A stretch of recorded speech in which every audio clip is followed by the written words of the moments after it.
வரும் இல்லையா, அக்மார்க் சுத்தமான உருட்டுன்றது. அதை வந்து பர்ஃபெக்டாக வந்து அந்த கவர்மெண்ட்டில் இருக்கிற ஒவ்வொருத்தரும் சொல்லிகிட்டு இருக்காங்க. எல்லாமே வந்து வாயில் வந்து கம்ப்ளீட் பண்ணுறாங்களே தவிர ஒரு மண்ணாங்கட்டியும் ஆக்சுவலாக பண்ணல. எல்லாத்துலேயும் காசு எதில் அடிக்கலாமோ அதெல்லாம் பண்ணிக்கிட்டு இருக்காங்க. சொல்கிற வேலையை பண்ணுறதுக்கு ரெடியாக இல்லை. இப்போ ஒன்றுமே இல்லை. எல்லாருக்கும் அவங்க பெரிய டம்மாரம் கட்டிட்டு திரிகிறாங்க இல்லையா, 1000 ரூபான்னு.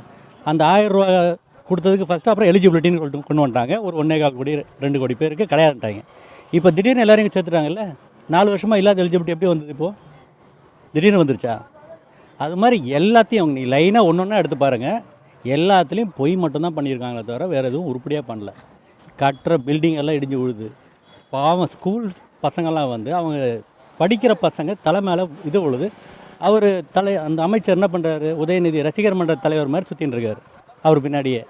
இவர் டோப்பா மாட்டிக்கிட்டு இது பண்ணுறேன் அது பண்ணுறேன் உங்களுக்கு ஸ்டாலின் அதுதானே வேலை. அதுக்காக தானே சிஎம்மாக உட்கார வச்சுருக்கோம். இப்போ திடீர்னு 4.5 வருஷம் கழிச்சு எலெக்ஷன் வந்த உடனே நான் வந்து ரோட்டுக்கு வரேன், வீட்டுக்கு வரேன், திண்ணைக்கு உட்காடுறேன்னு அதில் ஓடிபி வேறு பிடுங்கி அதுலேயும் ஏமாற்ற போகிறாங்க. தயவு செஞ்சு மக்களுக்கு சொல்லுங்கள், ஓடிபிலாம் கொடுத்தீங்கன்னா உங்கள் பேங்க் அக்கௌண்ட்டை சுற்றுவானுங்க.